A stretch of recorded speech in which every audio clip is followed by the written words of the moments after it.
Immigration ਦੇ ਨਾਲ ਜੁੜੀਆਂ ਹੋਈਆਂ ਖਬਰਾਂ ਲੈ ਕੇ ਮੈਂ ਵਰੁਣ ਕੌਰ ਮਾਨ ਹਾਜ਼ਰ ਹਾਂ ਜੋ ਹਫਤੇ ਭਰ ਦੀਆਂ ਇਮੀਗ੍ਰੇਸ਼ਨ ਦੇ ਨਾਲ ਸੰਬੰਧਿਤ ਹੁੰਦੀਆਂ ਨੇ। ਸਤਿ ਸ਼੍ਰੀ ਅਕਾਲ ਜੀ, ਮੈਂ ਵਰੁਣ ਕੌਰ ਮਾਨ, ਤੁਸੀਂ ਦੇਖ ਰਹੇ ਹੋ ਪੰਜਾਬ ਮੇਲ USA TV।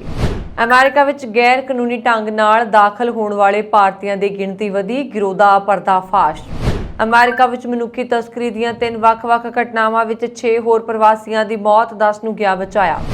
H1B ਵੀਜ਼ਾ ਨਿਯਮ ਬਦਲੇਗਾ, ਅਮਰੀਕਾ ਗ੍ਰੀਨ ਕਾਰਡ ਹਾਸਲ ਕਰਨਾ ਹੋਵੇਗਾ ਸੁਖਾਲਾ। ਭਾਰਤ ਨੇ ਕੈਨੇਡਾ, UK, ਅਮਰੀਕਾ ਕਈ ਦੇਸ਼ਾਂ ਕੋਲੋਂ ਵਿਦਿਆਰਥੀ ਵੀਜ਼ੇ ਦੀ ਮਨਜ਼ੂਰੀ ਵਿੱਚ ਦੇਰੀ ਦਾ ਉਠਾਇਆ ਮੁੱਦਾ। ਅਮਰੀਕਾ ਵਿੱਚ ਗੈਰ ਕਾਨੂੰਨੀ ਪ੍ਰਵਾਸੀਆਂ ਦੀ ਫੜੋ-ਫੜੀ ਅਤੇ ਦੇਸ਼ ਨਿਕਾਲੇ ਦੀ ਪ੍ਰਕਿਰਿਆ ਕੀਤੀ ਜਾ ਰਹੀ ਹੈ ਤੇਜ਼। ਕੈਨੇਡਾ ਦੇ ਹਵਾਈ ਯਾਤਰੀਆਂ ਨੂੰ ਮਿਲੀ ਵੱਡੀ ਸਹੂਲਤ।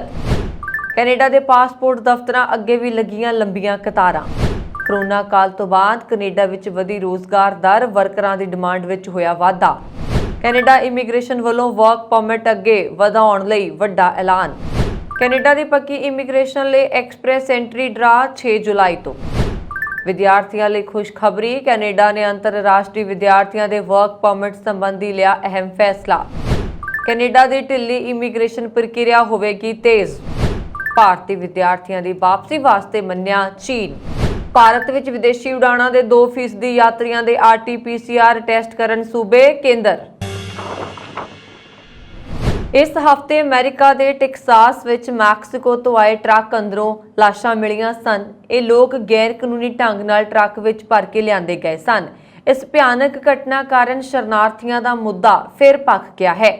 ਇਸ ਦਾ ਇੱਕ ਪਹਿਲੂ ਇਹ ਵੀ ਹੈ ਕਿ ਹਾਲ ਦੇ ਸਾਲਾਂ ਵਿੱਚ ਗੈਰ ਕਾਨੂੰਨੀ ਪ੍ਰਵੇਸ਼ ਦੇ ਮਾਮਲੇ ਵਿੱਚ ਭਾਰਤੀਆਂ ਦੀ ਗਿਣਤੀ ਵੀ ਤੇਜ਼ੀ ਨਾਲ ਵੱਧ ਰਹੀ ਹੈ। ਹਾਲ ਹੀ ਵਿੱਚ ਇੱਕ ਅਮਰੀਕੀ ਸੰਘੀ ਏਜੰਸੀ ਨੇ ਇੱਕ ਗਰੋਹ ਦਾ ਵੀ ਪਰਦਾਫਾਸ਼ ਕੀਤਾ ਜੋ ਕੈਨੇਡੀਅਨ ਸਰਹੱਦ ਤੋਂ ਭਾਰਤੀਆਂ ਦੇ ਗੈਰ ਕਾਨੂੰਨੀ ਪ੍ਰਵੇਸ਼ ਦੀ ਸਹੂਲਤ ਦਿੰਦਾ ਸੀ। ਗਰੋਹ ਦੇ ਸਰਗਨਾ ਜਸਪਾਲ ਸਿੰਘ ਗਿੱਲ ਨੂੰ ਗ੍ਰਿਫਤਾਰ ਕਰ ਲਿਆ ਗਿਆ ਜੋ ਕੈਲੀਫੋਰਨੀਆ ਤੋਂ ਇਸ ਨੈਟਵਰਕ ਨੂੰ ਚਲਾਉਂਦਾ ਸੀ। ਜਾਂਚ ਵਿੱਚ ਸ਼ਾਮਲ ਇੱਕ ਸੰਘੀ ਏਜੰਟ ਨੇ ਦੱਸਿਆ ਕਿ ਇਸ ਗਰੋਹ ਨੇ ਹਜ਼ਾਰਾਂ ਭਾਰਤੀਆਂ ਨੂੰ ਉਬੇਰ ਕੈਬ ਰਾਹੀਂ ਗੈਰ ਕਾਨੂੰਨੀ ਢੰਗ ਨਾਲ ਅਮਰੀਕਾ ਪਹੁੰਚਾਇਆ। ਗਿੱਲ ਨੇ ਹਰੇਕ ਵਿਅਕਤੀ ਕੋਲੋਂ 23 ਤੋਂ 55 ਲੱਖ ਰੁਪਏ ਵਸੂਲ ਕੀਤੇ। ਇਹਨਾਂ ਲੋਕਾਂ ਨੂੰ ਟੂਰਿਸਟ ਵੀਜ਼ੇ ਤੇ ਕੈਨੇਡਾ ਲਿਆਂਦਾ ਜਾਂਦਾ ਹੈ। ਇੱਥੇ ਇਹਨਾਂ ਨੂੰ ਫਰਜ਼ੀ ਦਸਤਾਵੇਜ਼ਾਂ ਤੇ ਉਬੇਰ ਕੈਬ ਰਾਹੀਂ ਅਮਰੀਕਾ ਲਿਆਂਦਾ ਜਾਂਦਾ ਹੈ। ਅਮਰੀਕਾ ਵਿੱਚ ਗੈਰ ਕਾਨੂੰਨੀ ਪ੍ਰਵਾਸੀਆਂ ਵਿੱਚ ਭਾਰਤੀ ਤੀਜਾ ਵੱਡਾ ਹਿੱਸਾ ਨੇ। ਅਮਰੀਕਾ ਵਿੱਚ ਰਹਿ ਰਹੇ 1 ਕਰੋੜ ਗੈਰ ਕਾਨੂੰਨੀ ਪ੍ਰਵਾਸੀਆਂ ਵਿੱਚੋਂ 6 ਲੱਖ ਭਾਰਤੀ ਨੇ। ਮੈਕਸੀਕੋ ਸਰਹੱਦ ਤੋਂ ਆਉਣ ਵਾਲੇ ਫੜੇ ਗਏ ਲੋਕਾਂ ਵਿੱਚ 2007 ਵਿੱਚ 76 ਭਾਰਤੀ, 2019 ਵਿੱਚ 7600 ਭਾਰਤੀ ਅਤੇ 2021 ਵਿੱਚ 2600 ਭਾਰਤੀ ਫੜੇ ਗਏ ਸੀ। ਇਸ ਸਾਲ ਅਮਰੀਕਾ ਵਿੱਚ ਗੈਰ ਕਾਨੂੰਨੀ ਢੰਗ ਨਾਲ ਦਾਖਲ ਹੋਣ ਦੀ ਕੋਸ਼ਿਸ਼ ਵਿੱਚ 40% ਭਾਰਤੀ, 80% ਚੀਨ ਦੇ ਤੇ 99% ਫਿਲੀਪੀਨ ਦੇ ਨਾਗਰਿਕ ਫੜੇ ਗਏ। ਹੋਮਲੈਂਡ ਸਿਕਿਉਰਿਟੀ ਏਜੰਟ ਡੇਵਿਡ ਐਸਪੀਟਰਸ ਨੇ ਦੱਸਿਆ ਕਿ ਉਬੇਰ ਜ਼ਰੀਏ ਏਸ਼ੀਆ, ਖਾਸ ਕਰਕੇ ਭਾਰਤ ਤੋਂ ਵੱਡੀ ਗਿਣਤੀ ਵਿੱਚ ਲੋਕਾਂ ਨੂੰ ਲਿਆਂਦਾ ਜਾ ਰਿਹਾ। ਕਾਨੂੰਨੀ ਪੇਚੀਦਗੀਆਂ ਨਾਲ ਨਜਿੱਠਣ ਲਈ ਅਕਸਰ ਉਹਨਾਂ ਕੋਲ ਜਾਲੀ ਦਸਤਾਵੇਜ਼ ਹੁੰਦੇ ਨੇ। ਗਿੱਲ ਗੈਂਗ ਦੇ 17 ਉਬੇਰ ਖਾਤੇ ਮਿਲੇ ਨੇ। ਉਸਨੇ ਇੱਕ ਖਾਤੇ ਨਾਲ 90 ਯਾਤਰਾਵਾਂ ਕੀਤੀਆਂ। ਇਸ ਗਰੋਹ ਨੇ ਲਗਭਗ 1530 ਚੱਕਰ ਲਗਾਏ ਤੇ ਹਜ਼ਾਰਾਂ ਭਾਰਤੀਆਂ ਨੂੰ ਅਮਰੀਕਾ ਅੰਦਰ ਲਿਆਂਦਾ। ਭਾਰਤੀ ਅਮਰੀਕੀ ਜਾਣ ਦੇ ਲਈ ਸੁਪਨੇ ਨੂੰ ਪੂਰਾ ਕਰਨਾ ਚਾਹੁੰਦੇ ਨੇ, ਯਾਨੀ ਕਿ ਭਾਰਤ ਦੇ ਲੋਕ ਅਮਰੀਕਾ ਜਾਣ ਦੇ ਆਪਣੇ ਸੁਪਨੇ ਨੂੰ ਪੂਰਾ ਕਰਨ ਦੇ ਲਈ ਆਪਣੀ ਜਾਨ ਨੂੰ ਜ਼ੋਖਮ 'ਚ ਪਾ ਰਹੇ ਨੇ। ਇਸ ਸਾਲ 21 ਜਨਵਰੀ ਨੂੰ ਅਮਰੀਕਾ ਤੋਂ ਸਿਰਫ 30 ਫੁੱਟ ਦੂਰ ਕੈਨੇਡਾ ਵਿੱਚ ਇੱਕ ਗੁਜਰਾਤੀ ਪਰਿਵਾਰ ਦੇ 4 ਮੈਂਬਰਾਂ ਦੀਆਂ ਲਾਸ਼ਾਂ ਬਰਫ਼ ਵਿੱਚ ਦੱਬੀਆਂ ਮਿਲੀਆਂ ਸੀ। ਪਰਿਵਾਰ ਗੈਰ ਕਾਨੂੰਨੀ ਤੌਰ ਤੇ ਅਮਰੀਕਾ ਪ੍ਰਵਾਸ ਕਰਨਾ ਚਾਹੁੰਦਾ ਸੀ ਅਤੇ ਬਰਫ਼ ਦੇ ਤੋਦੇ ਦੀ ਮਾਰ ਹੇਠ ਆ ਗਿਆ ਸੀ। ਇਸੇ ਤਰ੍ਹਾਂ ਪਿਛਲੇ ਦਿਨੀ ਅਮਰੀਕੀ ਸਰਹੱਦ ਤੇ ਗਸ਼ਤ ਦੀ ਟੀਮ ਨੇ ਡੁੱਬਦੀ ਕਿਸ਼ਤੀ ਵਿੱਚੋਂ 6 ਭਾਰਤੀਆਂ ਨੂੰ ਬਚਾਇਆ ਸੀ। ਉਹਨਾਂ ਖਿਲਾਫ ਗੈਰ ਕਾਨੂੰਨੀ ਤਰੀਕੇ ਨਾਲ ਅਮਰੀਕਾ 'ਚ ਦਾਖਲ ਹੋਣ ਦਾ ਮਾਮਲਾ ਦਰਜ ਕੀਤਾ ਗਿਆ। ਦੋਸ਼ੀ ਪਾਏ ਜਾਣ ਤੇ ਉਹਨਾਂ ਨੂੰ 10 ਸਾਲ ਤੱਕ ਦੀ ਸਜ਼ਾ ਵੀ ਹੋ ਸਕਦੀ ਹੈ। ਕਸਟਮ ਟੈਕਸ ਅਤੇ ਬਾਰਡਰ ਪ੍ਰੋਟੈਕਸ਼ਨ ਸਕੁਐਡ ਨੇ ਅਪ੍ਰੈਲ 'ਚ ਕੈਨੇਡਾ ਤੋਂ ਗੈਰ ਕਾਨੂੰਨੀ ਤੌਰ ਤੇ ਆਉਣ ਵਾਲੇ ਯਾਨੀ ਕਿ ਅਮਰੀਕਾ ਆਉਣ ਵਾਲੇ 1197 ਭਾਰਤੀਆਂ ਨੂੰ ਗ੍ਰਿਫਤਾਰ ਕੀਤਾ ਹੈ। ਇਹ ਗਿਣਤੀ ਇਸ ਰੂਟ ਤੇ ਫੜੇ ਗਏ ਕੁੱਲ ਲੋਕਾਂ ਦਾ 13% ਹੈ। ਕੈਨੇਡਾ ਅਮਰੀਕਾ ਵਿੱਚ ਗੈਰ ਕਾਨੂੰਨੀ ਪ੍ਰਵਾਸ ਦਾ ਨਵਾਂ ਗੇਟਵੇ ਬਣ ਰਿਹਾ ਹੈ। ਇੱਕ ਅੰਦਾਜ਼ੇ ਮੁਤਾਬਕ ਇਸ ਰਸਤੇ ਤੋਂ ਗੈਰ ਕਾਨੂੰਨੀ ਢੰਗ ਨਾਲ ਆਉਣ ਵਾਲੇ ਲੋਕਾਂ ਵਿੱਚ 20 ਤੋਂ 30% ਭਾਰਤੀ ਨੇ। ਦਰਅਸਲ ਅਮਰੀਕਾ ਮੈਕਸੀਕੋ ਸਰਹੱਦ ਤੇ ਸਖਤ ਨਿਗਰਾਨੀ ਤੋਂ ਬਾਅਦ ਲੋਕ ਉੱਤਰੀ ਸਰਹੱਦ ਵੱਲ ਖਿੱਚੇ ਗਏ। ਇਸ ਸਾਲ ਗੈਰ ਕਾਨੂੰਨੀ ਢੰਗ ਨਾਲ ਫੜੇ ਗਏ ਭਾਰਤੀਆਂ ਵਿੱਚੋਂ 40% ਕੈਨੇਡਾ ਤੋਂ ਦਾਖਲ ਹੋਏ। ਗੈਰ ਕਾਨੂੰਨੀ ਤਰੀਕੇ ਨਾਲ ਦਾਖਲ ਹੁੰਦੇ ਫੜੇ ਗਏ 80% ਚੀਨੀ ਅਤੇ 99% ਫਿਲੀਪੀਨ ਦੇ ਨਾਗਰਿਕ ਕੈਨੇਡਾ ਤੋਂ ਦਾਖਲ ਹੋਏ ਸਨ। ਇਸ ਹਫ਼ਤੇ ਅਮਰੀਕਾ ਦੇ ਟੈਕਸਾਸ ਰਾਜ ਵਿੱਚ 24 ਘੰਟਿਆਂ ਦੌਰਾਨ ਮਨੁੱਖੀ ਤਸਕਰੀ ਦੀਆਂ 3 ਵੱਖ-ਵੱਖ ਘਟਨਾਵਾਂ ਵਿੱਚ 6 ਪ੍ਰਵਾਸੀਆਂ ਦੀ ਮੌਤ ਹੋ ਗਈ, ਜਦਕਿ 10 ਨੂੰ ਬਚਾ ਲਿਆ ਗਿਆ। ਤੇ ਇਸੇ ਹਫ਼ਤੇ ਵੀ ਐਂਟੋਨੀਓ ਟੈਕਸਾਸ ਵਿੱਚ ਲਾਵਾਰਸ ਖੜੇ ਇੱਕ ਟਰੱਕ ਟ੍ਰੇਲਰ ਵਿੱਚੋਂ ਪ੍ਰਵਾਸੀਆਂ ਦੀਆਂ ਲਾਸ਼ਾਂ ਬਰਾਮਦ ਹੋਈਆਂ, ਜੋ ਕਿ 53 ਸਨ। ਅਮਰੀਕਾ ਦੇ ਇਤਿਹਾਸ ਵਿੱਚ ਮਨੁੱਖੀ ਤਸਕਰੀ ਦੀ ਇਹ ਸਭ ਤੋਂ ਭਿਆਨਕ ਘਟਨਾ ਮੰਨੀ ਜਾ ਰਹੀ ਹੈ।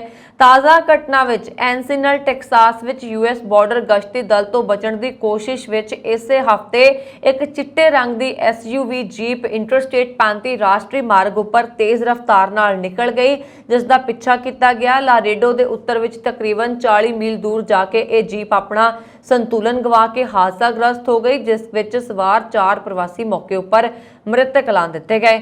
ਹਾਈਵੇ ਪੈਟਰੋਲ ਸਰਜੈਂਟ ਐਰਿਕ ਆਸਟਾਡਾ ਅਨੁਸਾਰ ਇਸ ਘਟਨਾ ਦੀ ਮਨੁੱਖੀ ਤਸਕਰੀ ਦੀ ਕੋਸ਼ਿਸ਼ ਵਜੋਂ ਜਾਂਚ ਕੀਤੀ ਜਾ ਰਹੀ ਹੈ। ਜੀਪ ਦੇ ਡਰਾਈਵਰ ਦੀ ਹਾਲਤ ਗੰਭੀਰ ਹੈ, ਜਦਕਿ ਜੀਪ ਵਿੱਚ ਸਵਾਰ 2 ਹੋਰ ਵਿਅਕਤੀਆਂ ਨੂੰ ਹਸਪਤਾਲ ਦਾਖਲ ਵੀ ਕਰਵਾਇਆ ਗਿਆ ਸੀ। ਮਾਰੇ ਗਏ 2 ਵਿਅਕਤੀ ਗੁਆਟੇਮਾਲਾ ਤੇ ਇੱਕ ਵਿਅਕਤੀ ਮੈਕਸੀਕੋ ਦਾ ਹੈ। ਚੌਥੇ ਮ੍ਰਿਤਕ ਦੀ ਅਜੇ ਪਛਾਣ ਨਹੀਂ ਹੋ ਸਕੀ। ਜ਼ਖਮੀ ਹੋਏ 2 ਵਿਅਕਤੀਆਂ ਵੀ ਗੁਆਟੇਮਾਲਾ ਦੇ ਨੇ, ਜਦਕਿ ਡਰਾਈਵਰ ਅਮਰੀਕਾ ਦਾ ਹੀ ਹੈ। ਮਨੁੱਖੀ ਤਸਕਰੀ ਦੀ ਦੂਸਰੀ ਘਟਨਾ ਵਿੱਚ ਟੈਕਸਾਸ ਦੇ ਪਾਲਮ ਵਿਊ ਵਿੱਚ ਮੈਕੇਲਨ ਨੇੜੇ ਇੱਕ ਵਾਹਨ ਬਾਰਡਰ ਅਧਿਕਾਰੀਆਂ ਤੋਂ ਅੱਖ ਬਚਾ ਕੇ ਨਿਕਲਣ ਜਾਣ ਦੀ ਕੋਸ਼ਿਸ਼ ਵਿੱਚ ਹਾਦਸਾਗ੍ਰਸਤ ਹੋ ਗਿਆ, ਜਿਸ ਵਿੱਚ ਸਵਾਰ 2 ਵਿਅਕਤੀ ਮਾਰੇ ਗਏ। ਇੱਕ ਵਿਅਕਤੀ ਤੇ ਇੱਕ ਔਰਤ ਦੀ ਹਾਲਤ ਗੰਭੀਰ ਹੈ। ਮਨੁੱਖੀ ਤਸਕਰੀ ਦੇ ਇੱਕ ਹੋਰ ਮਾਮਲੇ ਵਿੱਚ ਈਗਲ ਰਸਤੇ ਦੇ ਅਧਿਕਾਰੀਆਂ ਨੇ ਇੱਕ ਕੰਟੇਨਰ ਵਿੱਚ ਬੰਦ 10 ਵਿਅਕਤੀਆਂ ਨੂੰ ਹਿਰਾਸਤ ਵਿੱਚ ਲਿਆ। ਸਮੇਂ ਸਿਰ ਪਤਾ ਲੱਗ ਜਾਣ ਕਾਰਨ ਇਹਨਾਂ ਲੋਕਾਂ ਦੀ ਜਾਨ ਬਚ ਗਈ ਹੈ। ਦਿਨ ਬ ਦਿਨ ਅਮਰੀਕਾ ਵਿੱਚ ਇਹ ਘਟਨਾਵਾਂ ਵਾਪਰ ਰਹੀਆਂ ਨੇ।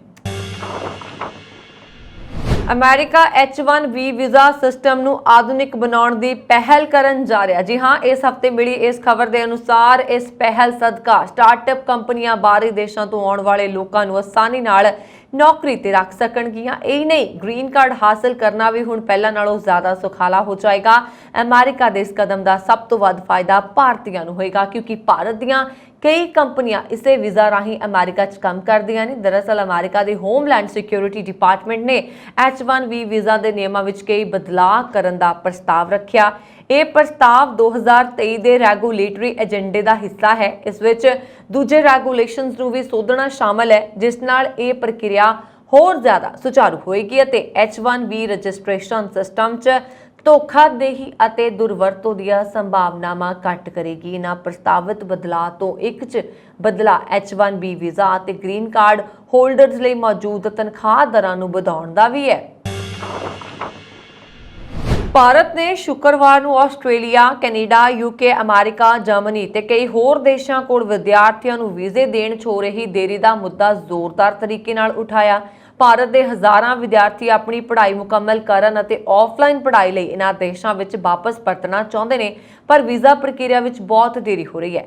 ਭਾਰਤ ਨੇ ਇਹਨਾਂ ਸੰਬੰਧਿਤ ਦੇਸ਼ਾਂ ਕੋਲ ਵਿਦਿਆਰਥੀਆਂ ਦੀਆਂ ਵੀਜ਼ਾ ਅਰਜ਼ੀਆਂ ਦਾ ਨਿਪਟਾਰਾ ਫਾਸਟ ਟਰੈਕ ਤਹਿਤ ਕਰਨ ਲਈ ਜ਼ੋਰਦਾਰ ਮੰਗ ਕੀਤੀ ਹੈ। ਵਿਦੇਸ਼ ਮੰਤਰਾਲਾ ਦੇ ਬੁਲਾਰੇ ਆਰੰਦਮ ਬਗਾਚੀ ਨੇ ਦੱਸਿਆ ਹੈ ਕਿ ਗੱਲਬਾਤ ਨੂੰ ਉਸਾਰੂ ਤੇ ਹਾਂ ਪੱਖੀ ਹੁੰਗਾਰਾ ਮਿਲਿਆ ਹੈ।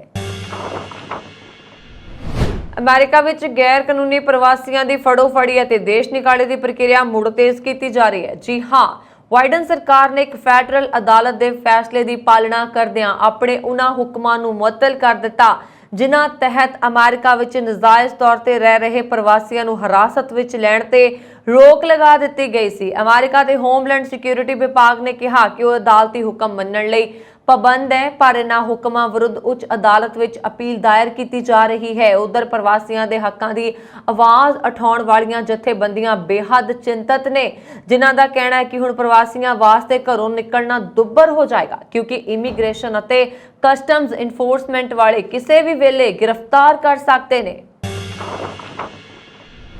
ਤੁਸੀਂ ਦੇਖ ਰਹੇ ਹੋ ਵੀਕਲੀ ਇਮੀਗ੍ਰੇਸ਼ਨ ਅਪਡੇਟ। ਹੁਣ ਗੱਲ ਕਰਦੇ ਹਾਂ ਕੈਨੇਡਾ ਦੀ। ਕੈਨੇਡਾ 'ਚ ਹਵਾਈ ਯਾਤਰੀਆਂ ਨੂੰ ਰੱਦ ਹੋਈਆਂ ਫਲਾਈਟਸ ਤੇ ਪੈਸੇ ਜਲਦੀ ਵਾਪਸ ਮਿਲਣੇ ਸ਼ੁਰੂ ਹੋ ਜਾਣਗੇ। ਇਸ ਹਫ਼ਤੇ ਲਾਗੂ ਹੋਏ ਨਵੇਂ ਫਲਾਈਟ ਰਿਫੰਡ ਨਿਯਮ ਤਹਿਤ 8 ਸਤੰਬਰ ਤੋਂ ਯਾਤਰੀਆਂ ਨੂੰ ਇਹ ਸਹੂਲਤ ਮਿਲਣੀ ਸ਼ੁਰੂ ਹੋ ਜਾਏਗੀ।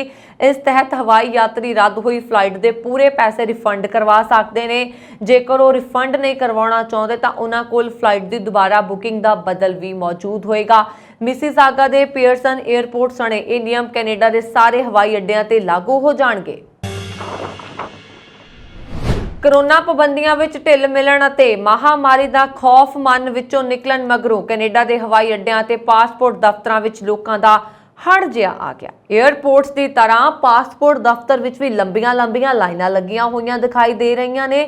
ਖਾਸ ਤੌਰ ਤੇ ਮੌਂਟਰੀਅਲ ਦੇ ਕੁਝ ਪਾਸਪੋਰਟ ਦਫ਼ਤਰਾਂ ਵਿੱਚ ਤਾਂ ਜ਼ਿਆਦਾ ਹੀ ਭੀੜ ਦਿਖਾਈ ਦਿੱਤੀ ਜਾ ਰਹੀ ਹੈ, ਜਿਸ ਕਾਰਨ ਟਰੂਡੋ ਸਰਕਾਰ ਵੀ ਸਵਾਲਾਂ ਦੇ ਘੇਰੇ 'ਚ ਆ ਗਈ ਹੈ। ਇਸ ਤੇ ਉਸਨੂੰ ਬਾਰ-ਬਾਰ ਸਫਾਈ ਦੇਣੀ ਪੈ ਰਹੀ ਹੈ। ਜਿੱਥੇ ਬੀਤੇ ਦਿਨ ਪ੍ਰਧਾਨ ਮੰਤਰੀ ਜਸਟਿਨ ਟਰੂਡੋ ਨੇ ਇਸ ਸੰਬੰਧੀ ਬਿਆਨ ਜਾਰੀ ਕੀਤਾ ਸੀ, ਉੱਥੇ ਕੈਨੇਡਾ ਦੀ ਪਰਿਵਾਰਕ ਮਾਮਲਿਆਂ ਬਾਰੇ ਮੰਤਰੀ ਕਰੀਨਾ ਗੋਲਡ ਨੇ ਕਿਹਾ ਕਿ ਪਾਸਪੋਰਟ ਦਫ਼ਤਰਾਂ 'ਚ ਭੀੜ ਘਟਾਉਣ ਲਈ ਹੋਰ ਸਟਾਫ ਭਰਤੀ ਕੀਤਾ ਜਾ ਰਿਹਾ ਹੈ। ਕੋਰੋਨਾ ਕਾਲ ਤੋਂ ਬਾਅਦ ਕੈਨੇਡਾ ਵਿੱਚ ਰੋਜ਼ਗਾਰ ਦਰ ਵੱਧ ਗਈ ਹੈ। ਇਸ ਕਾਰਨ ਕੈਨੇਡਾ ਵਿੱਚ ਵਰਕਰਸ ਦੀ ਡਿਮਾਂਡ ਵੀ ਵੱਧ ਗਈ ਹੈ, ਉਹਨਾਂ 'ਚ ਤੇਜ਼ੀ ਆਈ ਹੈ। ਇੱਥੋਂ ਦੀ ਆਬਾਦੀ ਲਗਾਤਾਰ ਵੱਧਦੀ ਔਸਤ ਉਮਰ ਦੀ ਸਮੱਸਿਆ ਤੋਂ ਪਰੇਸ਼ਾਨ ਹੈ। ਇਸ ਸਮੇਂ ਕੈਨੇਡਾ ਵਿੱਚ ਔਸਤ ਮੱਧ ਉਮਰ 41.1 ਸਾਲ ਪਹੁੰਚ ਗਈ ਹੈ। ਸਾਲ 2000 ਵਿੱਚ ਇਹ 36.8 ਸੀ। ਦੂਜੇ ਪਾਸੇ ਕੈਨੇਡਾ ਦੀ ਅਰਥ ਵਿਵਸਥਾ 'ਚ ਵੀ ਤੇਜ਼ੀ ਦੇਖੀ ਜਾ ਰਹੀ ਹੈ। ਵੱਧਦੀ ਮੰਗ ਨੂੰ ਪੂਰਾ ਕਰਨ ਲਈ ਵੱਧ ਤੋਂ ਵੱਧ ਕੰਮ ਕਰਨ ਵਾਲਿਆਂ ਦੀ ਲੋੜ ਹੈ, ਜੋ ਕਿ ਪ੍ਰਵਾਸੀਆਂ ਤੋਂ ਹੀ ਪੂਰੀ ਹੋ ਸਕਦੀ ਹੈ। ਮੀਡੀਆ ਰਿਪੋਰਟਾਂ ਮੁਤਾਬਕ ਇੱਥੇ ਲਗਭਗ 8.5 ਲੱਖ ਪੰਜਾਬੀ ਰਹਿੰਦੇ ਨੇ ਤੇ ਹਰ ਸਾਲ ਔਸਤਨ 20,000 ਪੰਜਾਬੀਆਂ ਨੂੰ PR ਮਿਲਦੀ ਹੈ। ਮਾਰਚ 2021 ਵਿੱਚ ਕੈਨੇਡਾ 'ਚ ਕੋਵਿਡ-19 ਪੀਕ ਤੇ ਸੀ। ਉਸ ਸਮੇਂ ਵੀ ਅਜਿਹੇ ਵਿੱਚ ਵੀ ਕੁਝ ਸੈਕਟਰਸ ਅਜਿਹੇ ਸਨ ਜਿੱਥੇ ਵਰਕਰਸ ਅਤੇ ਪ੍ਰੋਫੈਸ਼ਨਲਸ ਦੀ ਮੰਗ ਸੀ। ਕੁੱਲ ਅਸਾਮੀਆਂ 6,32,000 ਤੋਂ ਵੱਧ ਸੀ। ਕੋਵਿਡ ਦਾ ਪ੍ਰਭਾਵ ਘੱਟ ਹੋਣ ਨਾਲ ਸਾਰੇ ਸੈਕਟਰਾਂ ਵਿੱਚ ਮੰਗ ਹੋਰ ਵਧੀ ਹੈ। ਮਾਰਚ 2022 ਤੱਕ ਅਸਾਮੀਆਂ 60% ਤੇ 10,12,900 ਦਾ ਅੰਕੜਾ ਪਾਰ ਕਰ ਚੁੱਕੀਆਂ ਨੇ। ਸਟੈਟਿਕਸ ਕੈਨੇਡਾ ਮੁਤਾਬਕ ਇਕੱਲੇ ਮਈ ਵਿੱਚ 40,000 ਲੋਕਾਂ ਨੂੰ ਨੌਕਰੀਆਂ ਮਿਲੀਆਂ। 1976 ਤੋਂ ਬਾਅਦ ਇਹ ਪਹਿਲੀ ਹੈ ਜਦੋਂ ਬੇਰੁਜ਼ਗਾਰੀ ਦਰ 5.1% ਦੇ ਨਿਊਨਤਮ ਦਰ ਤੇ ਆ ਗਈ ਹੈ। 2020-21 ਵਿੱਚ 11% ਤੱਕ ਪਹੁੰਚ ਗਈ ਸੀ। ਸਟੈਟਿਕਸ ਕੈਨੇਡਾ ਦੀ ਡਾਇਰੈਕਟਰ ਮਿਸ਼ੇਲ ਸਲੇਟਰ ਅਨੁਸਾਰ ਕੈਨੇਡਾ ਵਿੱਚ ਇਸ ਸਮੇਂ ਲੇਬਰ ਦੀ ਵੀ ਭਾਰੀ ਕਮੀ ਹੈ, ਜੋ ਪ੍ਰਵਾਸੀਆਂ ਰਾਹੀਂ ਪੂਰੀ ਹੋ ਸਕਦੀ ਹੈ। ਲਾਇਸੈਂਸ ਪ੍ਰਾਪਤ ਨਰਸਾਂ ਅਤੇ ਡਾਕਟਰ, ਫੂਡ ਬੇਵਰਜ਼ ਅਤੇ ਹੋਰ food processing labour, home sports work, housekeeper, driver, home delivery worker, ਘਰ ਵਿੱਚ ਕੇਅਰ ਟੇਕਰ ਦਾ ਕੰਮ ਕਰਨ ਵਾਲੇ, electrician, plumber, retail stores worker ਆਦਿ ਅਜਿਹੇ ਸੈਕਟਰ ਨੇ ਜਿੱਥੇ ਪ੍ਰਵਾਸੀ ਵਧੇਰੇ ਯੋਗਦਾਨ ਪਾ ਰਹੇ ਨੇ। ਕੈਨੇਡਾ ਇਮੀਗ੍ਰੇਸ਼ਨ ਨੇ ਵਰਕ ਪਰਮਿਟ ਵਿੱਚ ਵਾਧਾ ਕਰਦੇ ਹੋਏ ਵੱਡਾ ਐਲਾਨ ਕੀਤਾ ਹੈ ਤੇ ਇਸ ਐਲਾਨ ਨਾਲ ਉਹਨਾਂ ਇੰਟਰਨੈਸ਼ਨਲ ਵਿਦਿਆਰਥੀਆਂ ਨੂੰ ਜੋ ਪੜ੍ਹਾਈ ਦੇ ਨਾਲ-ਨਾਲ ਵਰਕ ਪਰਮਿਟ ਤੇ ਕੰਮ ਕਰਦੇ ਸੀ ਪਰ ਉਹਨਾਂ ਦਾ ਵਰਕ ਪਰਮਿਟ ਅੱਗੇ ਵਧਾਇਆ ਨਹੀਂ ਜਾ ਸਕਦਾ ਸੀ ਤੇ ਨਾਲ ਹੀ ਵਰਕ ਪਰਮਿਟ ਤੇ ਆਏ ਕਾਮਿਆਂ ਨੂੰ ਵੀ ਭਾਰੀ ਰਾਹਤ ਦਿੱਤੀ ਗਈ ਹੈ। ਇਮੀਗ੍ਰੇਸ਼ਨ ਮੰਤਰੀ ਨੇ ਕਿਹਾ ਕਿ ਇੰਟਰਨੈਸ਼ਨਲ ਵਿਦਿਆਰਥੀ ਜਿਨ੍ਹਾਂ ਦਾ ਸਤੰਬਰ 2021 ਵਿੱਚ ਵਰਕ ਪਰਮਿਟ ਖਤਮ ਹੋ ਗਿਆ ਸੀ ਤੇ ਉਹਨਾਂ ਲਈ ਇੱਕ ਵੱਡੀ ਮੁਸੀਬਤ ਬਣੀ ਹੋਈ ਸੀ, ਹੁਣ ਸਰਕਾਰ ਨੇ ਉਹਨਾਂ ਦੇ ਵਰਕ ਪਰਮਿਟ 'ਚ 18 ਮਹੀਨਿਆਂ ਦਾ ਵਾਅਦਾ ਕਰ ਦਿੱਤਾ, ਜਿਸ ਨਾਲ ਉਹ ਆਪਣੇ ਸਮੇਂ ਮੁਤਾਬਕ PR ਵੀ ਆਸਾਨੀ ਨਾਲ ਪਾ ਸਕਣਗੇ ਤੇ ਨਾਲ ਹੀ ਕੰਮ ਲਈ ਵਰਕ ਪਰਮਿਟ ਤੇ ਕੰਮ ਕਰਦੇ ਕਾਮਿਆਂ ਨੂੰ ਹੁਣ ਬਗੈਰ ਕਿਸੇ ਦੇਰ ਤੋਂ 18 ਮਹੀਨੇ ਅੱਗੇ ਹੋਰ ਵਰਕ ਪਰਮਿਟ ਮਿਲ ਜਾਏਗਾ।